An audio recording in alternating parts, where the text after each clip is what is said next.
এসো, আমি তোমাকে মুক্ত করে দিচ্ছি, চলো আমার সাথে। ভয় নেই, তুমি আমার পরিচয় পাবে না, আমি একজন দস্যু। আমার বড় ভয় হচ্ছে, আপনি আমাকে যেতে দিন। কোনো ভয় নেই, ভয় নেই।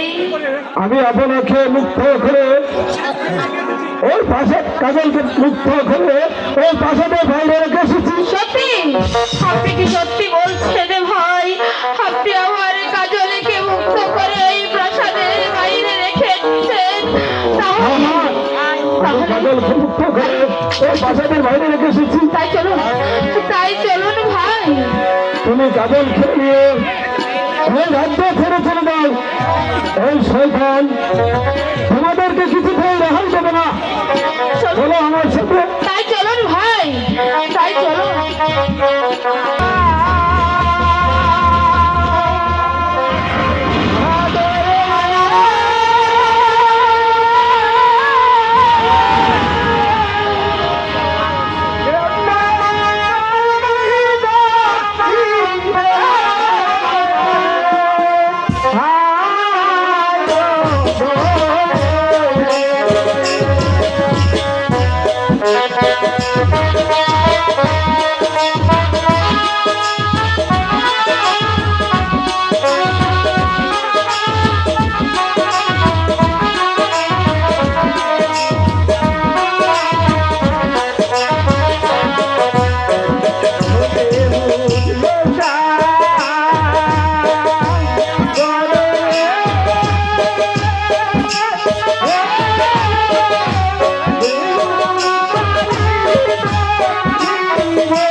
দেন রিবাবটা তো ভাই সারা রাত ডিস্টার্ব আসলে নেতা বান্ধা একটু বিশ্রাম করি না আমি পারব না রিবাব দেন তুমি পারো আমার শরীরটা বড় কাহিল আরে বাম বসি আরে না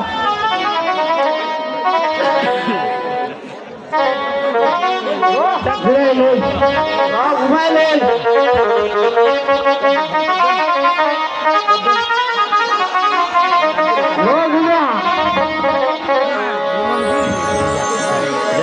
নাম জানি না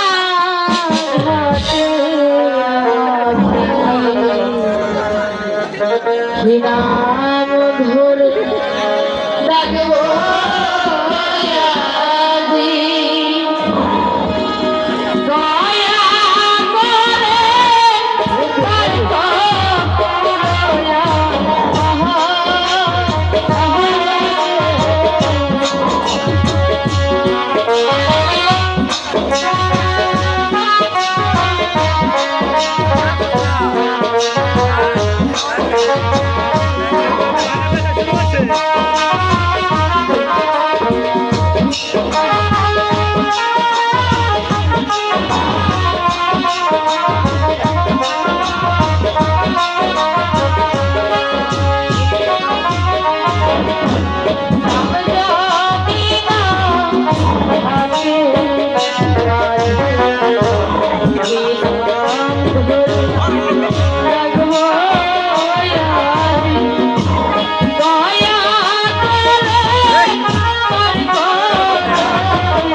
দয়া করে আপনার ভিডিও লাগে উচ্চন কিনু কিনু মজা আমনে নেতা আমনে নেখা ও মাঝিবা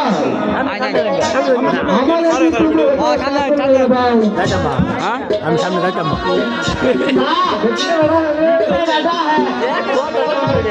এগারো মিনিট चलो আর আমি দেখতে পারতাম না সামনে যাইব এ ভাই কালো এটা কি আছে রে আল্লাহ আইছে আমারে কালো দেখ রাজু যা দেখ কেন আইছে না এটা কেন গো আমরা করতে আসিছো আমরা কি ভাইকে আসি শোনো মাঝি ভাই, আমরা বড় বিপদে করে লাগাই দেব তোমরা আমাদেরকে একটু পার করে দাও মাঝি ভাই। আগুন রাতে আমাদেরকে ওপারে একটু পার করে দাও মাঝি ভাই। কাছে গেলে একটা গান দেই আমি তোমাদেরকে পুরস্কার দেব। ওরে ভাই কালো শুনছো কি কইছে আমরা কি না তো কম পরিষ্কার আছে নাকি এই শোনো মাঝি ভাই, পরিষ্কার না, আমি বলেছি তোমাদেরকে পুরস্কার দেব, পুরস্কার। এ মুরুগান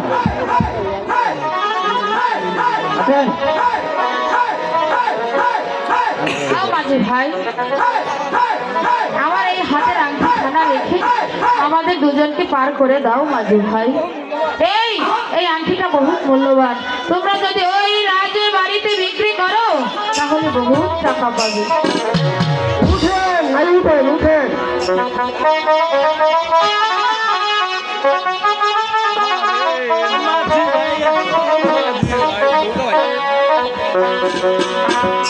ও বালি ভাই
আমার মেয়ে সন্ধান দিতে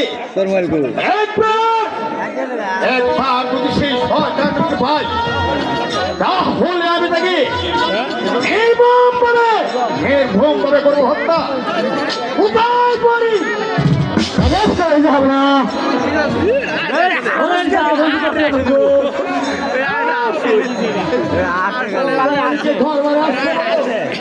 ঠিক আছে আমি তাই যাচ্ছি। এই মান কত পারি এবার বুঝতে পারবি আমার সাথে এই মানে শাস্তি কত ভয়াবহ।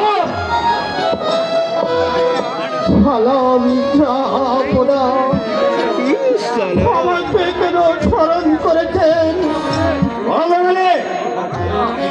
ওর রংপুর ছেলে যে অপরাধ করেছে তার পাঁচটি তোকে দিতে হবে। আমার ছেলেকে কোথায় লুকিয়ে রেখেছি আমাকে ক্ষমা করে দিন হুজুর। আমি তাদের কথা বিন্দু মাত্র জানি না। এবার তোকে জানিয়ে দেবো শয়তান সে নরধব আমার কন্যাকে অপহরণ করছে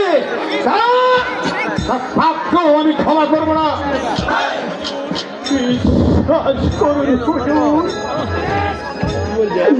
আমি কাজলের সন্ধান কিছুতেই জানি না বলতে পারবে না দেবা। আমি তোর কোনো কথায় বিশ্বাস করি না। তুই নিশ্চয় জানিস আমার রেখাকে কোথায় লুকিয়ে রেখেছিস।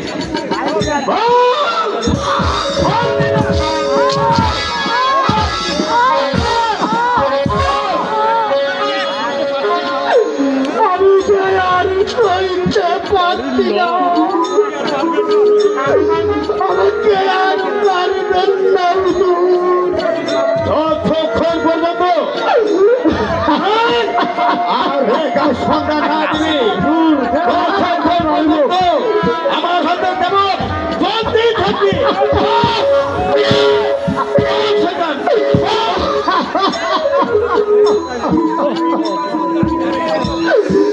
আমি যে রেখার সন্ধানই জানি না হুজুর আপনি আমাকে ক্ষমা করুন হুজুর।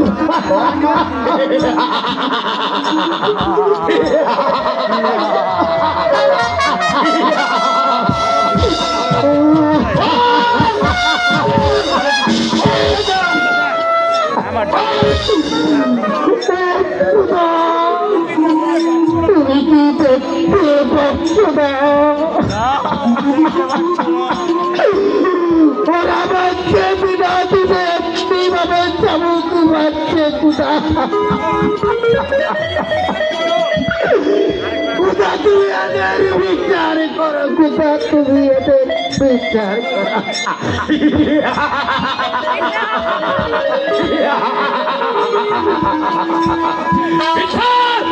বিচার দেওয়া হচ্ছে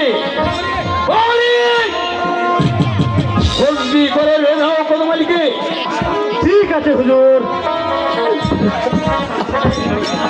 চলে আসো বন্ধু সব দেখা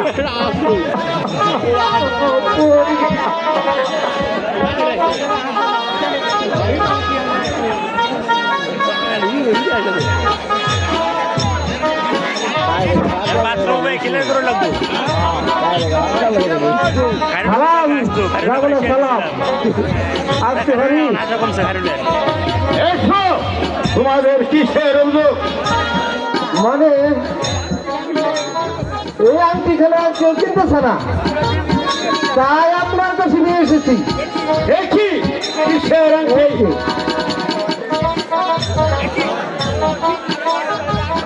দেখি এটা তো আমার মেয়ের রেখার হাতের আংটি।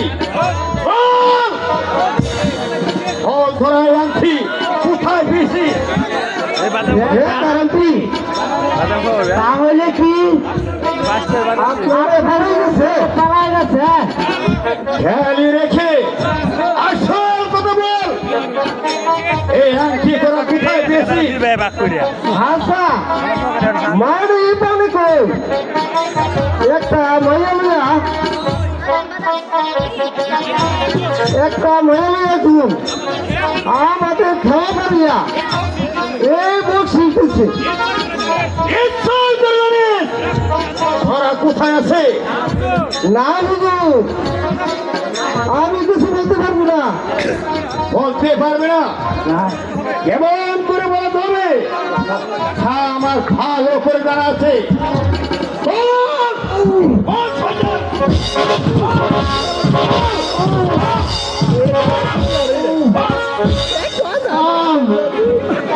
আমাকে আর পারবেন না হুজুর মারবো না আর তো হবে শুরু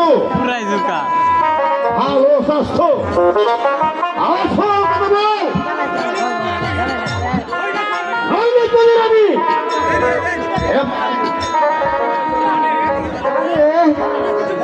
আমি কিছু বলতে পারবো না ওই আমি শালা রেখেছে শাস্তি দিবি তো ওই শালা কেটে ওই শালা কেটে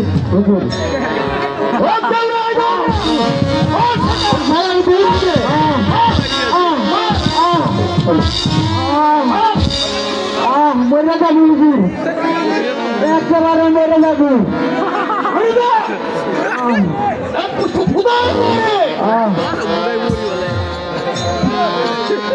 আদেশ করুন হুজুর এই শয়তান দিদিকে বন্দি করো ওই অন্ধকার খেলা উঠে এই শয়তান দিদিকে আমাদেরকে ছেড়ে দেন আমাদেরকে মেন কোথায় যাও পরে এবার হয়তো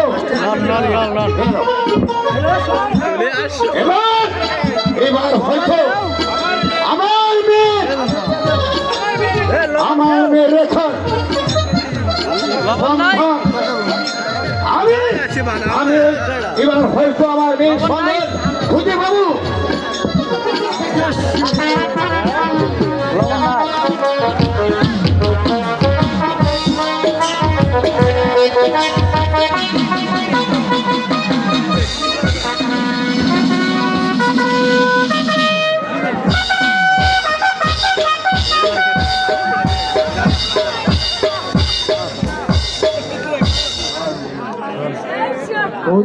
সাহেব আমি হলাম এই বিশাল ভুবনপুর রাজ্যের মহান অধিপতি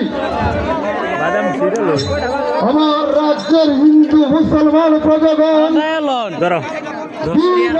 কাজ যাপন করছে কি আপনি বলতে পারেন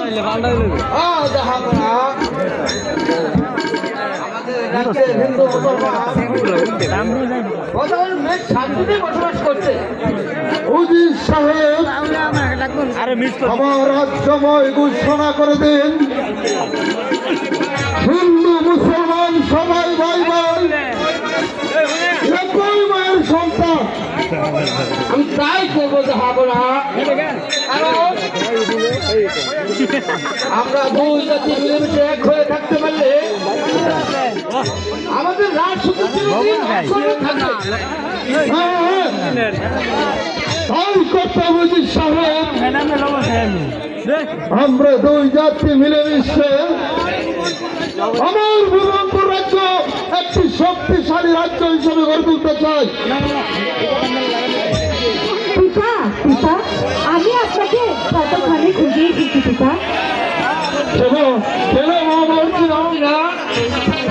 আমাকে যুদ্ধে কেন পিতা পিতা গো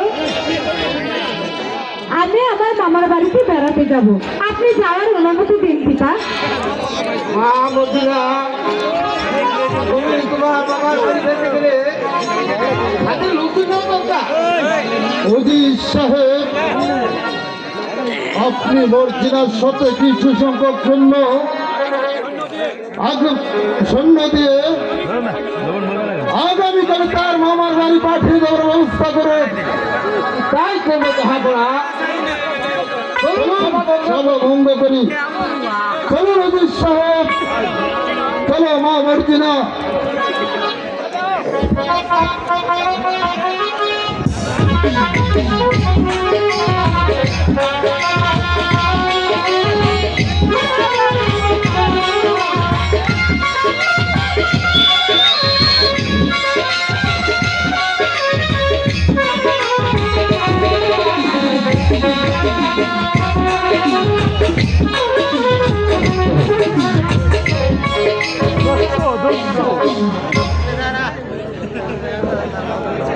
বন্ধু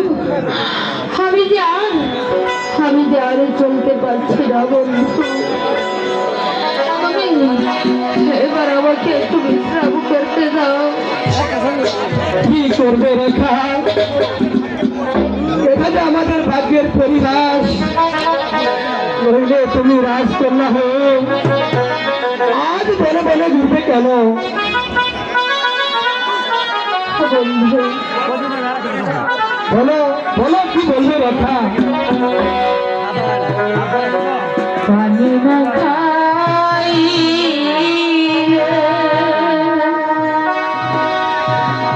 বন্ধু বাঁধব না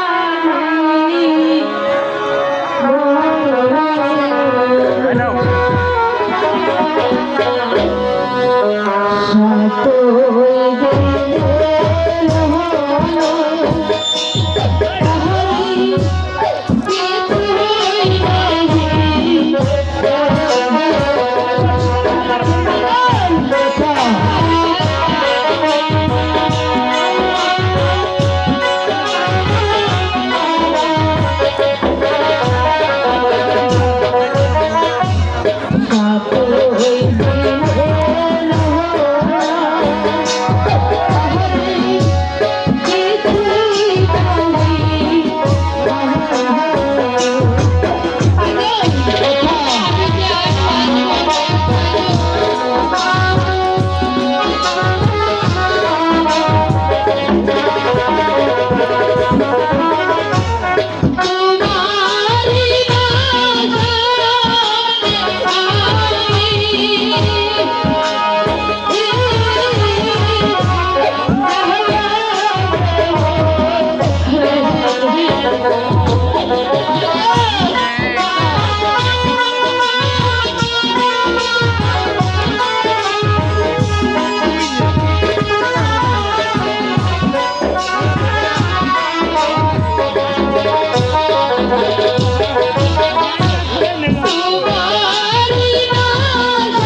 রেখা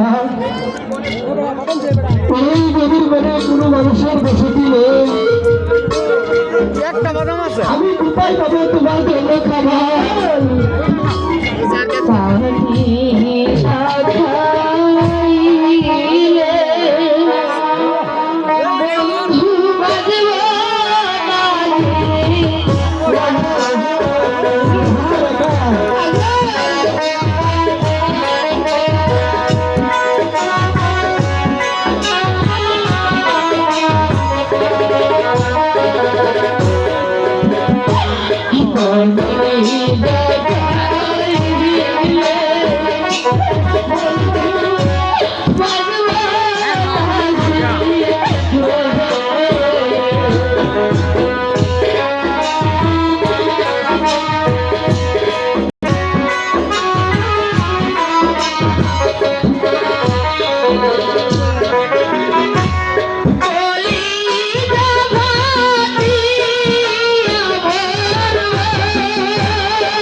কেঁদো না।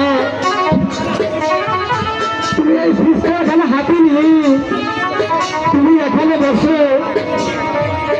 আমি দেখি কোথাও পানি পাওয়া যায় কিনা। কিন্তু শীঘ্রই চলে এসো বন্ধু, সন্ধ্যা যে প্রায় গড়িয়ে আসছে। তুমি ভয় নেই রেখা, আমি এখনই ফিরে আসবো। ঠিক আছে বন্ধু।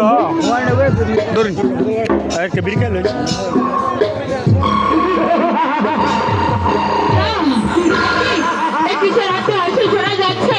তাহলে কি আমরা কোনো চিন্তায় চলে এসেছি?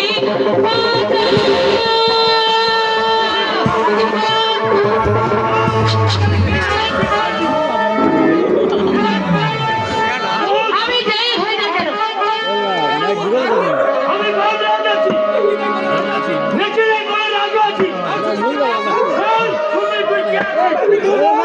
আমি তোর সরে যা বলছি এখান থেকে, নইলে আমি তোমাকে হত্যা করবো।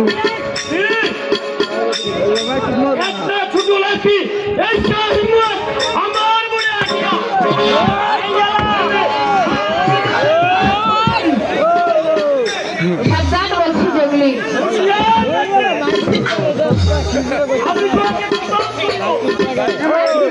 আমাকে খতম করার আগে এই পিস্তলের গুলিতে তোর মাথাটার খুঁজতে আমি এখানে এই মুহূর্তে উড়িয়ে দেবো।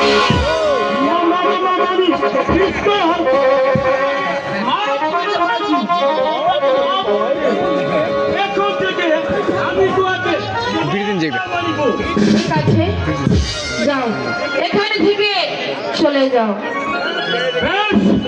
আমি চলে যাচ্ছি, তুই কোনদিন এই বড় মাঝে এসে বিপদে পড়লে আমাকে স্মরণ করিবে। আমি তোকে উদ্ধার করে আনবো, উদ্ধার করে আনবো, উদ্ধার খোদা, আর কত দুঃখ দেবে ওরে, আমি যা সইতে পারছি না। এই পানির পিপাসায় খাবার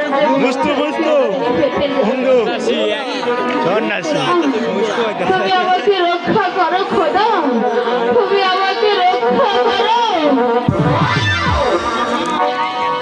তুমি ছাড়া এই সংসারে যাবার আর কেউ নেই। পানির পিপাসায় যে মুখ একেবারে ফিরে যাচ্ছে, আমি হয়তো আর বাজব না।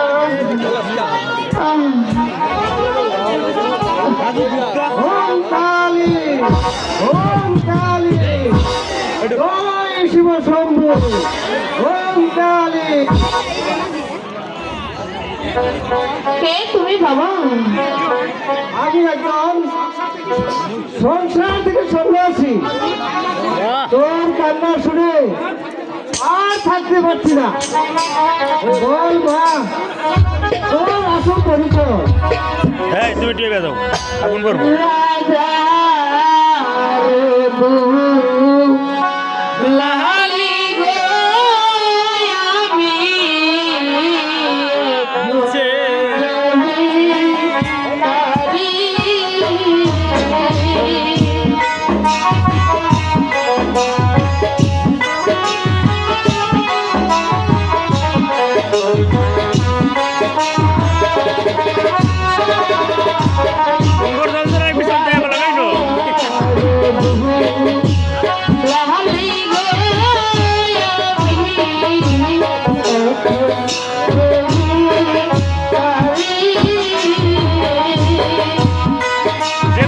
বন্ধ হয়ে যাবে, যে কোনো মুহূর্তে মোড় বন্ধ হয়ে যাবে।